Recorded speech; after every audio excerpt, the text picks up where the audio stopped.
Class 10th Hindi medium students. So here today we start our English chapter 9, the tribute part 1. Actually this lesson is divided into two parts. ये lesson जो है ये दो parts में divide है और lesson 9 जो है वो इस lesson का first part है, lesson 10 में इस lesson का second part है. ओके सो आज हम lesson 9 जो है हमारा the tribute part 1 ये start करने वाले हैं. Okay and this is the story about a bank employee. Okay, a person or a man who is a actually office employee, एक ऑफिस का एक एम्प्लॉय है, कर्मचारी है, उसकी ये कहानी है. Okay and in this story the writer just tell about the joint family. Okay the writer just tell about joint family and the advantages of the joint family. Okay and the writer Das Ben-Hur. Okay, as you see Das Ben-Hur is the writer of this lesson. जो दास बेनहूर हैं वो writer हैं इस lesson के और उनके हिसाब से उन्होंने बताया हुआ है that joint family has been the primary basis of Indian society. Okay and India continued to have large unbreakable families from distance past to recent times. Okay, for example such families exist even today. That means the families which are living in a joint manner, mother, father, brother, sister, grandfather, grandmother, uncle, aunt, all people are lived together is known as joint family. Okay and the present lesson, this lesson exhibits the ties and strings that kept them united. इस लेसन में ये बताया गया है कि कौन कौन सी ऐसी बातें हैं और कौन कौन से ऐसी जीवन के क्षण हैं जो कि उनको यूनाइटेड यानी एक साथ करके रखते हैं. And it is the finest example of love and respect towards the elders of the family.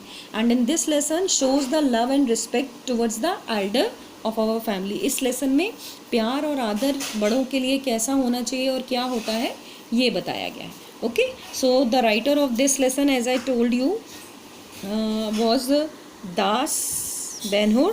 Okay, as you see, इस लेसन के जो राइटर हैं वो दास बेनहूर हैं और दास बेनहूर ने ये स्टोरी बताई हुई है एज जैसे मैंने बताया this is the story of I office employee. एक ऑफिस एम्प्लॉय की स्टोरी है. And as I reached my desk in the office my eyes stopped over a letter. It contained their family. जैसे ही मैं अपने ऑफिस की मेज पर पहुंचा मेरी आंखें एक पत्र पर आकर रुक गईं और ये जो पत्र था ये मुझे पारिवारिक लग रहा था. ठीक है ना. Handwriting of my Elder brother. जो हैंडराइटिंग थी, जो लिखाई थी उस पत्र पर वो मेरे बड़े भाई की थी. After a very long time he has return to me. बहुत लंबे समय के बाद उन्होंने मेरे को कुछ लिखा था. I shrink within won not writing letters home all these days. और इन दिनों में मेरे साथ ऐसा हुआ था कि मैं काफ़ी कुछ समय से अपने घर वालों को लेटर या पत्र नहीं लिख पाया था. Okay in my student days, मेरे विद्यार्थी कालीन समय में दिनों में, it was almost a routine affair. ये मेरा एक लगभग दैनिक क्रिया थी. I was use to go home. मैं घर जाने का आदी था. To that distance village on a rickety bus. Rickety bus that means एक खटारा गाड़ी, एक खटारा बस में मैं अपनी गांव जाने के लिए हमेशा तैयार रहता था और उस यात्रा से मुझे किसी भी तरह की कोई थकान नहीं होती थी. My home, my village, they use to pull me away from the moribund city life. मेरा घर, मेरा गांव मुझे मेरे शहरी जीवन से की भागदौड़ से दूर शांति में खींचता था. Okay now things have changed. अब क्या था, अब चीज़ें बदल गई थी. And I have to changed. और मैं भी जो था वो बदल चुका था. A great deal at that. A lot of cobwebs have settled around me. I am swept by that invisible tide of time and business. अब बहुत सारी जिम्मेदारियां मेरे आसपास आकर ठहर गई थी और मैं अपने कामकाज में बहुत ज़्यादा व्यस्त हो गया था. ओके उसके बाद क्या है, I was studying at Bhubaneswar. मैंने भुवनेश्वर में पढ़ाई की थी. Where I got my job. और वहीं मुझे मेरी नौकरी भी मिली थी. And now for these 2 years और इन 2 सालों में I have thought of some home not even once, और इन 2 सालों में मैं एक भी बार अपने घर नहीं गया था. Okay. Many a time my mother has return letter complaining about my negligence in writing to her. अक्सर मेरी माँ मुझे पत्र लिखा करती थी और उसमें उनकी शिकायतें होती थी जो कि मेरे लिए रहती थी. She has even reminded me those pre marriage days of mine. वो मुझे अक्सर मेरी शादी के पहले के दिनों की याद दिलाते रहती थी. ठीक है.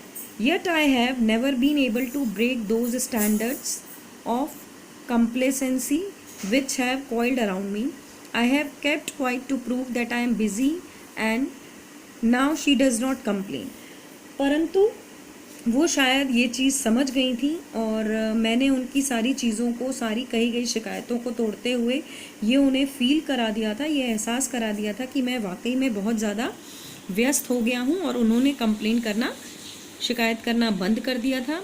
Probably she understand my position. शायद वो मेरी स्थिति को समझ गई थी. Okay. Yet I have never been able to break those standards but she understand my positions. Okay. Usually my elder brother does not write to me. अक्सर मेरे जो बड़े भाई थे वो मुझे पत्र नहीं लिखते थे. He does not need anything from me. वो मुझसे कुछ भी नहीं चाहते थे. He has never sought a token from me of his concern for me as a elder brother in those days when I was a student. उन्होंने आज तक मुझसे एक पैसा भी नहीं लिया था और शुरुआत से ही वो मेरे लिए बहुत ज़्यादा फ़िक्रमंद रहे थे जब से कि मैं एक विद्यार्थी था. The only thing that he inquired about was my well being. सिर्फ एक ही चीज़ उन्होंने मुझसे मेरे लिए चाही थी और वो था मेरा ठीक और अच्छा रहना. During my stay at home he would catch fish for me. जब मैं अपने गाँव में घर पर रुकता था तब वो मेरे लिए मछली पकड़ कर लाते थे. ठीक है. एंड द पॉन्ड बिहाइंड, हमारे घर के पीछे एक तालाब था और वो मछली पकड़ कर लाते थे और अपनी वाइफ को अच्छी मछली बनाने को बोलते थे. When the catch was scanty the dish would be prepare exclusively for me. और जब मछली कुछ कम तादाद में होती थी तो वो सिर्फ स्पेशली, विशेष रूप से मेरे लिए बनाई जाती थी.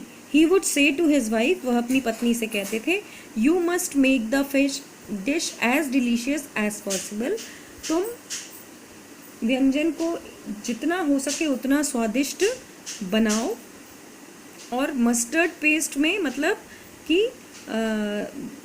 जो राई के दाने हैं, है ना, राई में राई के पेस्ट में, राई के घोल में डुबोकर, सरसों के घोल में डुबोकर मछली को बनाओ. Even now he is the same man with the same tone of love and compassion. आज भी वो उसी तरह के सेम, मतलब उसी प्रकार के साधारण व्यक्ति थे जो कि प्रेम से परिपूर्ण थे. Nothing has changed him. उनमें कुछ भी नहीं बदला था.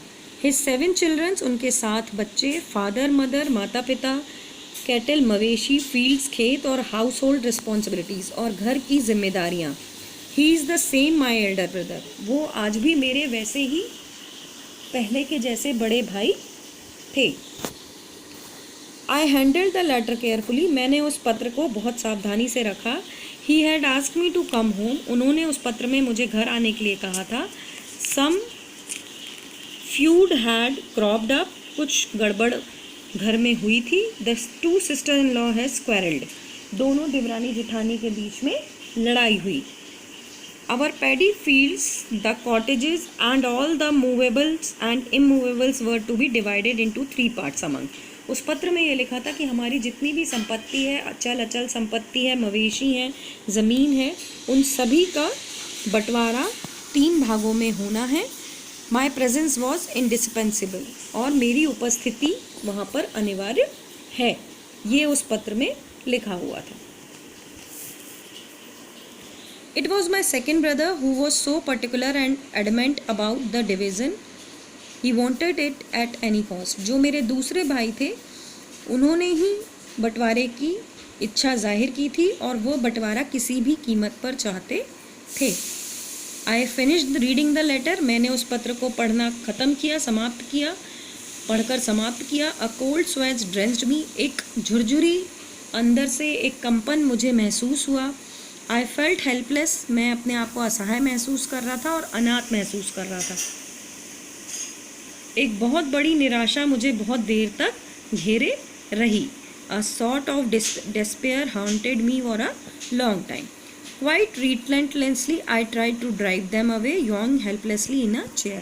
और मैं इन सब चीज़ों को, इन सब बातों को अपने मन से हटाते हुए अपनी कुर्सी पर धड़ाम से बैठ गया, असहाय होके अपनी कुर्सी पर बैठ गया। Okay, so this is the first part और the first 6 paragraphs explanation of this lesson, the tribute part 1. As I told you, this is the story of a joint family. ये एक joint family की, संयुक्त परिवार की कहानी है जिसमें बंटवारे की, 3 भाइयों के आपसी बंटवारे, संपत्ति के बंटवारे की कहानी को बताया गया है। अब इसका जो रिमेनिंग पार्ट है, इसी लेसन में जो सेकेंड पैराग्राफ्स हैं, दीगर पैराग्राफ्स हैं, अदर पैराग्राफ्स हैं, वो हम हमारे नेक्स्ट वीडियो में डिस्कस करेंगे।